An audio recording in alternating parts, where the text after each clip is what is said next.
আমি রিহান চৌধুরী। পড়ালেখা শেষ করে বর্তমানে বেকার জীবনযাপন করছি। বেকার বলে যে চাকরি পাচ্ছি না এমনটা না, আমাদের নিজস্ব একটা ব্যবসা আছে, সেটাই দেখাশোনা করছি। আমি চাচ্ছি একটা আইটি ইন্ডাস্ট্রি খুলতে, কিন্তু বাবা তাতে রাজি না। উনার কথা, উনার ব্যবসায় যেন হাত লাগাই। বাসায় যতক্ষণ থাকি বাবার চিল্লাচিল্লি আর আম্মুর ইমোশনাল টর্চার। রাতে বাসায় ফিরতেই আবার আব্বুর টর্চার শুরু হলো। এবার বললেন যে আমাকে নাকি উনার ব্যবসায় আর বসতে হবে না। প্রথমে তো খুশি হয়েছিলাম, কিন্তু পরক্ষণেই আবার বললেন আমাকে বাসা থেকে কোনো খরচ দিবেন না, এমনকি আইটি ফার্ম খুলতে যে টাকা লাগবে তাও দিবেন না, সেটা আমাকে জোগাড় করে নিতে হবে। খরচ দিবেন কি দিবেন না সেটা মাথায় না রেখে আমার জমানো টাকা নিয়ে বিদায় নিলাম আম্মু আব্বুর কাছ থেকে। এসে উঠলাম এক বন্ধুর বাসায়। বন্ধুকে অনেকদিন পর কাছে পেয়ে অনেক গল্প করলাম। রাতে খাওয়া দাওয়া করে ব্যাগ থেকে ট্রাউজার নিতে দেখি ব্যাগে একটা খাম, ভেতরে কিছু টাকা। বুঝলাম এটা আম্মুর টাকা। বাবা যে বলেছিলেন খরচের টাকা দিবেন না, তাই আম্মু তার জমানোর টাকা আমাকে দিয়েছেন। এটাই মায়ের ভালোবাসা। কিছুদিন এখানে থেকে অনেক ব্যাংকের সাথে কথা বললাম, শেয়ার পার্টনার খুঁজলাম, না তাও পেলাম না। আসলে বাস্তবতা অনেক কঠিন। পরদিন সকালে আবির সকাল সকাল ঘুম থেকে উঠল আর আমাকে জাগালো। আমি বিরক্ত হয়ে বললাম, কিরে কি হয়েছে, এমন করে ডাকছিস কেন? একটা চাকরির ইন্টারভিউ আছে। ও আচ্ছা, অনেক দোয়া করি দোস্ত, ভালো করে ইন্টারভিউ দিস। আরে গাধা, ইন্টারভিউ আমার না, ইন্টারভিউ তোর। কি আমার? হ্যাঁ, আমি তোকে না বলেই তোর সিভি জমা দিয়ে দিয়েছি, তাই তোকে ডাকছে। ধুর, আমি ইন্টারভিউ দিব না। তোকে দিতেই হবে। ওই কোম্পানিতে তে বসের একজন পার্সোনাল অ্যাসিস্ট্যান্ট নিয়োগ দিচ্ছে। আমি চাকরি করব না। দেখ রিহান, এতে তোর ভালো হবে। এতে তোর চলার খরচের পাশাপাশি একটু অভিজ্ঞতাও হবে। তাছাড়া ভালো ডিলারদের সাথেও পরিচয় হবে। তারপর ভেবে দেখলাম হাত খরচ তো আম্মুকে বললে দিবে, কিন্তু আম্মুর ওপর চাপ সৃষ্টি করা ঠিক হবে না। আর যদি জমানো টাকাগুলো শেষ করে দেই তাহলে পরে আর আমার হিটলার বাবার টাকা দিবে না, আমাকে তাহলে আবার ফিরে যেতে হবে। আচ্ছা ঠিকানা দে। তারপর ওর দেওয়ার ঠিকানার উদ্দেশ্যে আমি বেরিয়ে পড়লাম। বের হতেই একটা বাস পেলাম, সেটাই উঠেই বসে পড়লাম জানালার পাশে। কানে হেডফোন লাগিয়ে আমি গান শুনছি। এমন সময় শুনতে পেলাম কেউ আমাকে ডাকছে। আমি ঘুরেই তাকাতেই তো বড়সড় একটা ক্রাশ খেলাম, কারণ পরীর মতো একটা মেয়ে আমার সামনে দাঁড়িয়ে। তবে নিজের অনুভূতি বুঝতে দিলাম না। আমি বললাম, হ্যাঁ বলুন। আপনার সিটটা দেওয়া যাবে? মানে? মানে জানালার পাশের সিটটাতে আমি বসবো, তাই আপনি আমার সিটটাতে বসেন। না ম্যাম, আমি পারবো না। প্লিজ না করবেন না। হবে না। বুঝেছি, সোজা কথাই উঠবেন না তো, তাই অন্য ব্যবস্থা করতে হবে। কি করবেন আপনি? এখন যদি আপনি না ওঠেন তাহলে আমি সব মানুষকে বলে দিব আপনি আমার গায়ে হাত দেওয়ার চেষ্টা করছেন। আরে আরে থামেন, এই যে বসেন আপনি, আমি অন্য সিটে গিয়ে বসি। না, আমার পাশেই বসতে হবে আপনাকে। কেন বসবো? আমি বলছি তাই, না হলে কিন্তু সবাইকে ওই কথাটা বলে দিব। আরে না না, এই তো বসছি। বলেই আমি ওর পাশের সিটে বসে পড়লাম। কিছু দূর যাওয়ার পর মেয়েটির নীরবতা ভেঙে বলল, এই যে মিস্টার। আমি মিস্টার না, আমি রিহান। জি বলুন। আমি তিশা। আপনার পাশে এত সুন্দর একটা মেয়ে বসে আছে, কোথায় একটু লাইন মারার চেষ্টা করবেন, দু চারটে কথা বলবেন, কিন্তু না, আপনি তো দেখছি কোনো কথাই বলছেন না। আমি মেয়েদের সাথে কথা বলি না। ও তাই? কোথাও যাচ্ছেন মনে হয়। হুম। কোথায় যাচ্ছেন? চাকরির ইন্টারভিউ দিতে। ও ভালো কথা, তা কোন কোম্পানিতে? তারপর আমি নামটা বললাম। পেট্রোল পাম্পের পাশে যে ওই কোম্পানিটা? হবে হয়তো। আপনি কিভাবে জানলেন ওই কোম্পানি সম্পর্কে? আমার এক বন্ধু বলেছে। ও আচ্ছা, তা একটা কথা বলি, আপনি গাড়ি ড্রাইভ করতে পারেন? সেটা আপনাকে কেন বলতে যাব? ভাই ভাই তো এটাও জিজ্ঞেস করতে পারে, তাই না? আপনি কি আমার ভাইবা মাস্টার নাকি যে এত কথা বলছেন? হতেও তো পারি। আপনার ফালতু কথা বাদ দিয়ে একটু চুপ করে থাকুন না, এমনিতেই টেনশনে আছি। ওকে, থামলাম। তবে আপনার সম্পূর্ণ পরিচয়টা দেওয়া যাবে কি? না। ওকে। কথা বলতে বলতে আমার জায়গায় এসে আমি নেমে পড়লাম। দেখলাম মেয়েটাও নেমে পড়ল। নেমে একটা গাড়িতে উঠে চলে গেল। ও চলে যাওয়াতে আমার মনটা একটু খারাপ হলো বটে, কারণ ওর কণ্ঠে একটা মায়া আছে, দেখতেও অনেক সুন্দর। এক কথায় আমার মনের মতো একটা মেয়ে। যাই হোক, এসব ভাবতে ভাবতে আমি একটা রিক্সা করে কোম্পানিতে এসে পৌঁছালাম। বিশাল বড় একটা কোম্পানি, অনেক লোক আসছে ভাইবা দিতে। অনেকক্ষণ বসে থাকার পর আমার ডাক আসলো। আমি উঠে স্যারের রুমের দিকে পা বাড়ালাম। ভেতরে যাওয়ার আগে বললাম, আসতে পারি? জি, আসুন। আমি ভিতরে ঢুকে সামনের দিকে তাকাতেই হা হয়ে গেলাম, কারণ সেখানে বসে আছে আমার সাথে বাসে বসে আসা সেই মেয়েটা, মানে তিশা। আমার এমন অবস্থা দেখে সে বলল, কি মিস্টার, ওখানেই দাঁড়িয়ে থাকবেন নাকি সামনে আসবেন? আমি এগিয়ে গেলাম। বসুন। Thank you ma'am. তিশার পাশে একজন বয়স্ক লোক বসে আছে। তিশা ওনাকে উদ্দেশ্য করে বলল, আপনি এবার আসতে পারেন, আপাতত আপনার ছুটি। ওকে মামুনি, তুমি থাকো, আমি গেলাম। বলেই ওই আঙ্কেলটা চলে গেল। আর তখনই তিশা বলল, কি রিহাদ সাহেব, গাড়ি ড্রাইভ করতে পারেন তো? হ্যাঁ পারি, কিন্তু আমি তো ড্রাইভার হতে আসিনি। সেটা ঠিক আছে, তবে আপনার এই চাকরিটার বেতন কত সেটা তো জানেন? কিন্তু ম্যাম, আমি তো ড্রাইভারও হতে আসিনি, আমি চেয়ারম্যানের পিএস হিসেবে জয়েন করতে এসেছি। তাই একজন পিএস যেমন তার বসকে পরামর্শ দেয়, তেমনি সেবাও দেয়। আর আমরা আপনাকে এই কাজের জন্য 1,00,000 টাকা করে দিব। আমি কিছুক্ষণ ভেবে আর না করলাম না। আচ্ছা ম্যাম, আমি রাজি। ওকে মিস্টার রিহান সাহেব, তাহলে আপনি কাল থেকেই জয়েন করুন। কাল থেকেই? হ্যাঁ, আমার আব্বু কাল বিদেশে যাবেন, তাই কোম্পানিটা আমাকেই দেখতে হবে। আপনাকে আমায় সর্বোচ্চ সহায়তা করতে হবে, পিএস হিসেবে না, বন্ধু হিসেবে। আর বাসের ঘটনার জন্য সরি। Okay ma'am. বলেই আমি উঠে দাঁড়ালাম। তিশা হালকা হাসল। কাল সকাল 9টার মধ্যে আসবেন। লেট করলে কিন্তু প্রথম দিনেই কথা শোনাবো। চেষ্টা করব না, সময় মতোই আসব।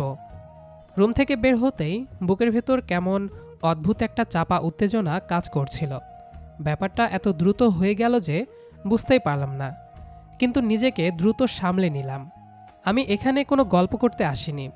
আমার টার্গেট একটাই, অভিজ্ঞতা আর টাকা। পরদিন সকাল 8:45।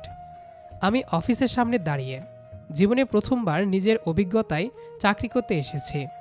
রিসিপশনের নাম বলতেই আমাকে সরাসরি চেয়ারম্যানের কেবিনের সামনে বসতে বলা হলো। 9:05 তিশা ঢুকল। আজ ওর চেহারায় বসের সেই দুষ্টুমি নেই, পুরো অন্যরকম লোক। ফর্মাল ড্রেস, চুল বাঁধা, চোখে চশমা। আমাকে দেখে মাথা নেড়ে ভেতরে ঢুকতে বলল। বসুন। জি। তিশা ফাইল খুলে বলল, দেখুন রিহান সাহেব, গতকাল বাসে যা হয়েছে সেটা অফিসে রিপিট হবে না। এখানে আমি আপনার বস, পার্সোনাল আর প্রফেশনাল লাইফ আলাদা রাখবেন। আমি সরাসরি বললাম, আমিও সেটাই চাই ম্যাম। ওর চোখে 1 সেকেন্ডের জন্য আলাদা রকম দৃষ্টি দেখলাম, যেটা যাচাই করছে আমি সত্যি বলছি কিনা। তিশা আমাকে কয়েকটা ফাইল দিল। আজকে আপনার কাজ হচ্ছে 3টে মিটিং রিশিডিউল করতে হবে, 2টো ক্লায়েন্টের সাথে কল কনফার্ম করতে হবে, আর একটা প্রেজেন্টেশন আপডেট। Okay ma'am. তারপর আমি কাজ শুরু করলাম। দুপুরের দিকে তিশা হঠাৎ বলল, আপনি তো চুপচাপ কেন? কাজ করছি। সবাই তো প্রথম দিনে একটু ইমপ্রেস করার চেষ্টা করে, আপনি তো একদম রোবটের মতো। আমি হালকা হেসে বললাম, ইমপ্রেস করার জন্য আসিনি, কাজ করার জন্য এসেছি। ও আর কিছু বলল না। বিকেলে একটা মিটিংয়ে তিশা আমাকে সাথে নিয়ে গেল। সেখানে বুঝলাম মেয়েটা শুধু চেয়ারম্যানের মেয়ে না, ওর নিজেরও মাথা আছে। ক্লায়েন্ট যখন বাড়তি কমিশনের কথা তুলল, তিশা ঠান্ডা গলায় বলল, আমরা কোয়ালিটি দিই, ডিসকাউন্ট না। আমি অবাক হলাম। মিটিং শেষে গাড়িতে ফেরার সময় ও বলল, বাসে তো আপনাকে ভয় দেখিয়েছিলাম, আজ কেমন লাগলো? আজ ভয় পাইনি। কেন? কারণ আজ আপনি দায়িত্বে ছিলেন। দায়িত্বে থাকা মানুষ ভয় দেখাতে পারে না। ও চুপ করে জানালার বাইরে তাকালো। সন্ধ্যায় অফিস শেষ হলো, আমি বের হতে যাচ্ছিলাম, তিশা ডাকলো। একটা কথা, আমি ফিরে তাকালাম। আপনি কাল থেকে অফিসিয়ালি আমার পিএস, কিন্তু একটা শর্ত আছে। কি শর্ত? আমি যদি ভুল করি সামনে বলবেন, চুপ থাকবেন না। আমি এসব পছন্দ করি না। আমি কয়েক সেকেন্ড তাকিয়ে থেকে বললাম, আপনি যদি শোনার মতো মানসিকতা রাখেন তাহলে বলবো। ওর ঠোঁটের কোণে হালকা হাসি। দেখা যাবে। আজ আর বাসে ওঠেনি। রিকশায় বসে ভাবছিলাম, এই মেয়েটা ঠিক কেমন, এক একটা সময় এক এক রূপ। ধুর, এসব ভেবে আমার লাভ কি? আমার সামনে লড়াই নিজের পরিচয় বানানোর, আর সে এখন আমার বস। বাসের সেই ঘটনাটা একটা মজার স্মৃতি হতে পারে, কিন্তু এখন থেকে যা শুরু হবে সেটা বাস্তব। পরে কয়েকদিন অফিসের কাজ বাড়তে লাগলো। তিশা ইচ্ছে করে কখনো কখনো কঠিন টাস্ক দিত, হয়তো যাচাই করছিল আমি টিকে থাকতে পারবো কিনা, আর আমি প্রমাণ করতে ব্যস্ত। পরে কয়েকটা দিন আমার জীবনের সবচেয়ে ব্যস্ত দিনগুলোর মধ্যে পড়ল। সকাল 8:30-এ অফিসে ঢুকি, বের হতে হতে কখনো সন্ধ্যা 7টা, কখনো 8টা বেজে যায়। প্রথম সপ্তাহেই বুঝে গেলাম এই কোম্পানিতে কাজ করা মানে শুধু ফাইল সাজানো না, মাথাও খাটাতে হয়। তিশা বাইরে থেকে যতটা হাসি খুশি মনে হয়, অফিসে ঠিক ততটাই সিরিয়াস। একদিন দুপুরে ও আমাকে ডেকে বলল, রিহান, এই প্রজেক্ট ফাইলটা দেখুন তো, কোথায় সমস্যা আছে বলেন। আমি ফাইল নিয়ে প্রায় 20 মিনিট চুপচাপ বসে থাকলাম। দেখলাম বাজেট হিসেবটা মিলছে না, সাপ্লাই কস্ট ইচ্ছা করে বাড়ানো হয়েছে। আমি সরাসরি বললাম, এখানে কস্টিং ইচ্ছা করে বাড়ানো হয়েছে, হয়তো কমিশনের জন্য। তিশা আমার দিকে তাকিয়ে বলল, আপনি নিশ্চিত? এই রেট মার্কেটে সম্ভব না। ও চুপচাপ ফাইলটা নিয়ে বলল, ওকে, আমি চেক করছি। সেদিন বিকেলে জানলাম আমি ঠিক ছিলাম। তিশা আমাকে কেবিনে ডেকে শুধু একটা কথাই বলল, গুড, আপনার জন্য একটা লোকসান থেকে বেঁচে গেলাম। দায়িত্ব বাড়তে থাকে। দ্বিতীয় সপ্তাহে আমাকে ওর সাথে প্রায় সব মিটিংয়ে যেতে হয়। আগে শুধু নোট দিতাম, এখন আমাকে কথা বলতেও হয়। একদিন একটা বড় ক্লায়েন্ট ডিল বাতিল করতে যাচ্ছিল। তিশা আমাকে হঠাৎ বলল, রিহান, আপনি একবার বোঝান। আমি অবাক, এত বড় ক্লায়েন্টের সাথে আমি কথা বলবো? কিন্তু সুযোগ হাতছাড়া করলাম না। শান্তভাবে পুরো প্রজেক্ট প্ল্যান বোঝালাম। শেষে ক্লায়েন্ট রাজি হয়ে গেল। গাড়িতে ফেরার সময় তিশা বলল, আপনার ভেতরে কনফিডেন্স আছে, শুধু ব্যবহার করেন না। সুযোগ পাইনি আগে, তাই করিনি। ও উত্তর দিল না, কিন্তু বুঝলাম ও খেয়াল করেছে। একদিন অফিস শেষে আমি ছাদে দাঁড়িয়েছিলাম, মাথার মধ্যে ঘুরছে নিজের আইটি ফার্ম খোলার স্বপ্নটা। তিশা এসে পাশে দাঁড়ালো। আপনি কি কোনো বিষয় নিয়ে চিন্তায় আছেন? আমি প্রথমে এড়িয়ে যেতে চাইলাম, কিন্তু জানি না কেন বলেই ফেললাম। আমি আসলে নিজের একটা আইটি কোম্পানি খুলতে চাই, তাই এই চাকরিটা করছি অভিজ্ঞতার জন্য। ও কিছুক্ষণ চুপ করে থাকলো, তারপর বলল, প্ল্যান আছে? আছে, কিন্তু ইনভেস্টর নেই, ব্যাংক লোনও পাচ্ছি না। একদিন আপনার পুরো বিজনেস প্ল্যান নিয়ে আসবেন, আমি দেখে নিব। আমি অবাক হলাম, আপনি দেখবেন? হ্যাঁ, বিজনেস ব্যাপারে মোটামুটি ভালোই বুঝি। পরের শনিবার অফিসে কম কাজ ছিল। আমি প্রিন্ট করে আমার পুরো ডকুমেন্ট প্ল্যান নিয়ে গেলাম। তিশা প্রায় 1.5 ঘন্টা সময় নিয়ে পড়ল, মাঝে মাঝে প্রশ্ন করল, আর আমি উত্তর দিলাম। শেষে বলল, আইডিয়া খারাপ না, কিন্তু আপনি ইমোশন দিয়ে হিসাব করছেন। বিজনেস ইমোশন কম রাখতে হয়। আর একটা কথা, বলুন। আমি আপনাকে টাকা দিচ্ছি না, কিন্তু রাস্তা দেখাতে পারি। এটাই অনেক। অফিসে এখন সবাই জানে আমি তিশার পিএস। কেউ কেউ ভাবতে শুরু করেছে আমি হয়তো বিশেষ সুবিধা পাই। একদিন এক সিনিয়র ম্যানেজার ইচ্ছে করে আমাকে কাজ আটকে রাখলো।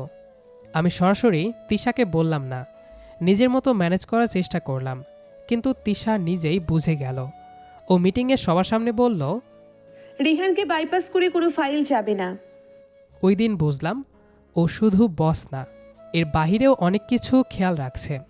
কিন্তু অফিসের বাইরে আমরা খুব সীমিত কথা বলি, কাজের কথা, ভবিষ্যৎ প্ল্যান, কখনো কখনো হালকা ঠাট্টা, এর বেশি কিছু না।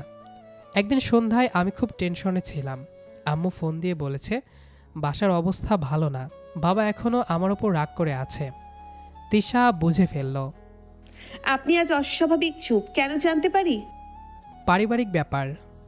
ও জোর করলো না, শুধু বলল, দেখুন, নিজের পায়ে দাঁড়াতে গেলে এই সিচুয়েশনটা সবার আসে। টিকে থাকতে পারলে পরে কেউ আর ছোট করতে পারে না। কথাটা সাধারণ ছিল, ওই মুহূর্তে আমার জন্য দরকার ছিল। তারপর 2 মাস কেটে গেল। আমি এখন কোম্পানির অনেক ফাইল হ্যান্ডেল করি। তিশা মাঝে মাঝে আমাকে একা মিটিংয়ে পাঠায়। আর আমার আইটি প্ল্যান, ওর সাজেশন মতো ছোট স্কেলে প্রজেক্ট নেওয়া শুরু করেছি। প্রথম ক্লায়েন্টের কাজটা ছোট ছিল, টাকা খুব বেশি না, কিন্তু আমার কাছে সেটাই ছিল অনেক। অফিসের কাজ শেষ করে রাতে বসে নিজের প্রজেক্টে সময় দিতাম। দিনে কোম্পানির পিএস, রাতে নিজের স্বপ্নের কর্মচারী। প্রথম মাসেই বুঝে গেলাম 2 দিক সামলানো সহজ না। সকালে মিটিং, দুপুরে ফাইল, বিকেলে ক্লায়েন্ট কল। কিছুদিন পর তিশা নিজেই বলল, আপনাকে অনেক ক্লান্ত দেখাচ্ছে। আমি হালকা হাসলাম। কাজ একটু বেশি। 2 নৌকায় পা দিলে ব্যালেন্স রাখতে হয়, পড়ে গেলে কিন্তু কেউ ধরবে না। আমি বুঝলাম ও ইঙ্গিত করছে, কিন্তু তখন থামার উপায় ছিল না। 3 মাসের মাথায় দ্বিতীয় ক্লায়েন্ট পেলাম, এবার একটু বড় কাজ। তিশা মাঝে মাঝে এটা ওটা জিজ্ঞেস করত। ও কখনো সরাসরি জড়াতো না, কিন্তু গাইডলাইন দিত। একদিন তো নিজেই বলল, একটা চার্ট বানান, আগামী 6 মাসে কোথায় থাকতে চান সেটা লিখে ফেলুন। মাথার ভেতর প্ল্যান রাখলে কাজ হয় না। আমি ওর কথা মতো করলাম। 5 মাস পর অবস্থা এমন হলো, আমার নিজের প্রজেক্ট থেকে মাসে ভালো ইনকাম আসছে। ছোট একটা অফিস স্পেস ভাড়া নিলাম। 2 জন ফুল টাইম কর্মচারী রাখলাম, কিন্তু সমস্যা শুরু হলো সময় নিয়ে। একদিন গুরুত্বপূর্ণ একটা মিটিং ছিল তিশার কোম্পানিতে। একই সময়ে আবার আমার নিজের ক্লায়েন্ট প্রেজেন্টেশন ওদের। আমি বিভ্রান্ত হয়ে গেলাম। শেষে তিশাকে গিয়ে বললাম, ম্যাম, একটা বিষয় নিয়ে কথা ছিল। ও ফাইল থেকে চোখ না তুলে বলল, বলুন। তারপর আমি সব খুলে বললাম। 2 দিক সামলানো কঠিন হচ্ছে, এক জায়গায় দিলে আরেক জায়গায় ঘাটতি হচ্ছে। তিশা কিছুক্ষণ চুপ করে থাকলো, তারপর বলল, তো আপনি কি সিদ্ধান্ত দিয়েছেন? আমি সরাসরি বললাম, জি, আমি নিজের কোম্পানিতে ফুল ফোকাস দিতে চাই, কিন্তু হুট করে চলে গেলে দায়িত্বজ্ঞানহীন হবে। আপনি যদি যান আমি আটকাবো না, তবে হ্যান্ডওভার ক্লিয়ার করে যাবেন। কোম্পানির কোনো কাজ যেন ঝুলে না থাকে। আমি স্বস্তির নিঃশ্বাস ফেললাম। ভেবেছিলাম হয়তো রাগ করবে। ও শুধু বলল, একটা কথা মনে রাখবেন, নিজের স্বপ্নের জন্য সিদ্ধান্ত নিতে ভয় পাবেন না। পরবর্তী 1 মাস আমি ডাবল দায়িত্ব নিয়ে কাজ করলাম। সব ফাইল আপডেট করলাম। নতুন একজন পিএস নিয়োগ হলো, তাকে ট্রেনিং দিলাম। তিশা মাঝে মাঝে পর্যবেক্ষণ করত, কিন্তু ব্যক্তিগত কোনো আলোচনা হতো না। শেষ সপ্তাহে আমি আনুষ্ঠানিকভাবে রেজিগনেশন লেটার দিলাম। ও পড়ল, তারপর বলল, আপনি যখন প্রথম দিন এসেছিলেন ভেবেছিলাম টিকবেন না, কিন্তু ভুল প্রমাণ করেছেন। আপনি সুযোগ না দিলে পারতাম না। আমি শুধু দরজা খুলেছিলাম, হাঁটলেন আপনি। ঠিক সেই সময় তিশার বাবা বিদেশ থেকে ফিরলেন, আমাকে ডেকে পাঠালেন। আমি কেবিনে ঢুকতেই উনি বললেন, শুনেছি তুমি চলে যাচ্ছ। আমি সম্মান নিয়ে বললাম, জি স্যার, নিজের একটা আইটি ফার্ম শুরু করেছি, এখন পুরো সময় দিতে চাই। উনি কিছুক্ষণ তাকিয়ে রইলেন, তারপর বললেন, ঠিক আছে, আর একটা কথা, কখনো যদি পার্টনারশিপের দরকার হয় তাহলে বলিও, তোমার জন্য দরজা খোলা আছে। এই সুযোগটাই আমার জন্য অনেক ছিল স্যার। শেষ দিনে অফিসের সবাই বিদায় জানালো। কেউ বলল, ভাই ভুলে যাবেন না। কেউ বলল, বড় হলে আমাদের কাজ দিয়েন। তিশা শুধু বলল, কন্ট্যাক্ট হারাবেন না, আর হ্যাঁ, ওভার কনফিডেন্ট হবেন না। আমি হালকা হাসলাম, আপনিও কম স্ট্রিক্ট হবেন। ও কোনো উত্তর দিল না, শুধু হাত বাড়িয়ে বলল, অল দ্য বেস্ট রিহান। আমি হাত মেলালাম। এটাই ছিল অফিসিয়াল শেষ মুহূর্ত। এরপর সময় যেন দৌড়াতে লাগলো। সকাল থেকে রাত মিটিং আর প্রেজেন্টেশন। কোম্পানির নাম রেজিস্ট্রেশন হলো। 1 বছর আগের আমি আর এখনকার আমি একদম আলাদা। অবশেষে একদিন সিদ্ধান্ত নিলাম বাসায় ফিরব। দরজা খুলতেই আম্মু আমাকে দেখে থমকে গেল, তারপর চোখ ভিজে উঠল। তুই ঠিক আছিস তো বাবা? আমি ভালো আছি আম্মু। আব্বু ড্রয়িং রুমে বসেছিলেন। আমি সামনে গিয়ে দাঁড়ালাম। কিছুক্ষণ নীরবতা, তারপর উনি বললেন, শুনেছি নিজের কোম্পানি খুলছিস? আমি মাথা নেড়ে বললাম, জি। আব্বু বলল, ভালো করেছিস। নিজের পায়ে দাঁড়ানো মানুষকে কেউ ছোট করতে পারে না। আমি আর কিছু বললাম না। আম্মু চুপচাপ রান্নাঘরে গিয়ে আমার পছন্দের খাবার বানাতে লাগলো। ঘরটা যেন আবার নিজের হয়ে গেল। এখন আমি ব্যস্ত নিজের স্বপ্ন নিয়ে, নিজের মানুষদের নিয়ে। আর তিশা, সে এখন তার কোম্পানি সামলাচ্ছে। আমরা মাঝে মাঝে প্রফেশনাল কথাবার্তা বলি। কাজের চাপ এমন পর্যায়ে গেল যে সময়ের হিসাবই হারিয়ে ফেললাম। নতুন 2টা প্রজেক্ট হাতে এসেছে, একটা সরকারি টেন্ডার, আরেকটা বড় কর্পোরেট ওয়েব সিস্টেম। এই কয়েক মাসে তিশার সাথে তেমন কোনো কথা হয়নি।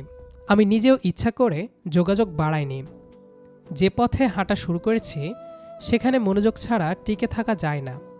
হঠাৎ এক বিকেলে ড্রয়িং রুমে ঢুকতেই দেখলাম আব্বু গম্ভীর মুখে বসে আছেন, আম্মু একটু অস্বস্তিতে।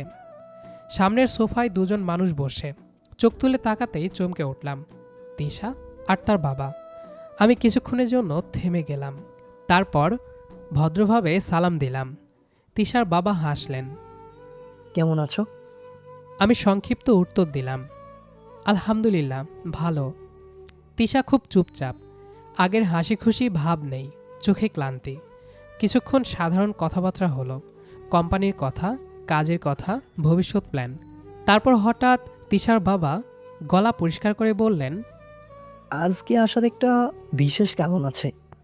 ঘরের ভেতর হালকা নীরবতা নেমে এলো। উনি ধীরে ধীরে বললেন, রিহান, তুমি আমাদের কোম্পানিতে যখন কাজ করছিলে তখন আমি সব কিছু শুনেছি। তোমার দায়িত্ববোধ, পরিশ্রম আর নিজের স্বপ্নের প্রতি একাগ্রতা, এগুলো সহজে পাওয়া যায় না। আমি চুপ। উনি আবার বললেন, তিশা তোমাকে সম্মান করে আর পছন্দও করে। আমার বুকের ভেতর হালকা ধাক্কা লাগলো। আমি অবাক হয়ে তিশার দিকে তাকালাম। ও মাথা নিচু করে আছে চুপচাপ। আব্বু এবার আমার দিকে তাকালেন, চোখে কৌতূহল। তিশার বাবা সরাসরি বললেন, আমরা চাই যদি তোমাদের দুজনের মত থাকে তাহলে সম্পর্কটা পারিবারিকভাবে এগিয়ে নিতে। ঘরটা যেন এক মুহূর্তে ভারী হয়ে গেল। আম্মু প্রথম কথা বললেন, আমাদের কোনো আপত্তি নেই। ছেলে নিজের পায়ে দাঁড়িয়েছে, আলহামদুলিল্লাহ। এখন ওর মতটাই আসল। সবাই আমার দিকে তাকিয়ে। আমি কিছুক্ষণ চুপ করে বসে রইলাম। মাথার মধ্যে দ্রুত অনেক স্মৃতি ভেসে উঠল। বাসের সেই দিন, অফিসের প্রথম সকাল, রাতের পর রাত পরামর্শ, বিদায়ের সময়, সব কিছু। আমি শান্ত গলায় বললাম, আমি কখনো ব্যক্তিগতভাবে কিছু ভাবিনি। সবসময় ওকে আমার বস হিসেবেই দেখেছি, কিন্তু একজন মানুষ হিসেবে আমি ওকে শ্রদ্ধা করি। তিশা প্রথমবার আমার দিকে তাকালো। চোখে ভয় নেই, তবে অপেক্ষা আছে। আমি আবার বললাম, বিয়ে একটা দায়িত্ব। যদি তিশা রাজি থাকে আর 2 পরিবার সম্মত থাকে তাহলে আমার আপত্তি নেই। ঘরে একটা স্বস্তির নিঃশ্বাস পড়ল।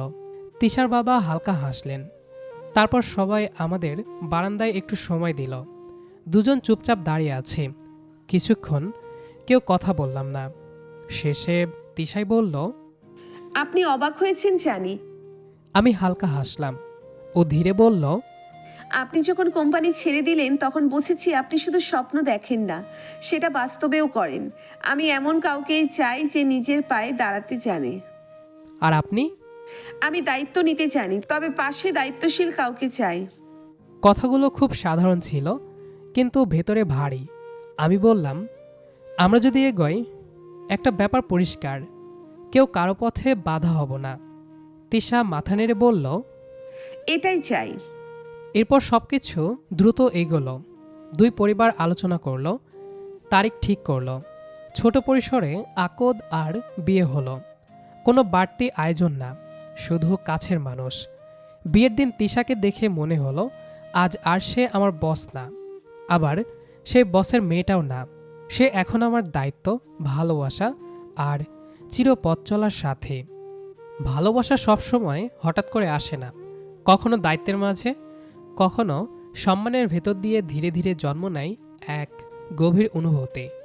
রিহান আর তিশার গল্পটা আমাদের শিখিয়ে দেয় নিজের স্বপ্নে বিশ্বাস রাখলে আর সঠিক মানুষটা পাশে থাকলে জীবন সত্যি সুন্দর হয়ে ওঠে। এমনই আরও ভালোবাসার গল্প শুনতে আমাদের চ্যানেলের সাথেই থাকুন। চ্যানেলটি সাবস্ক্রাইব করে রাখুন। ভিডিওটি ভালো লাগলে লাইক দিন আর অবশ্যই কমেন্ট করে জানান আপনার কেমন লেগেছে আজকের গল্পটি। আপনার প্রতিটা ভালোবাসাই আমাদের নতুন গল্প বলার অনুপ্রেরণা। আজকের মতো এখানেই বিদায়, আবার দেখা হবে নতুন কোনো গল্পে।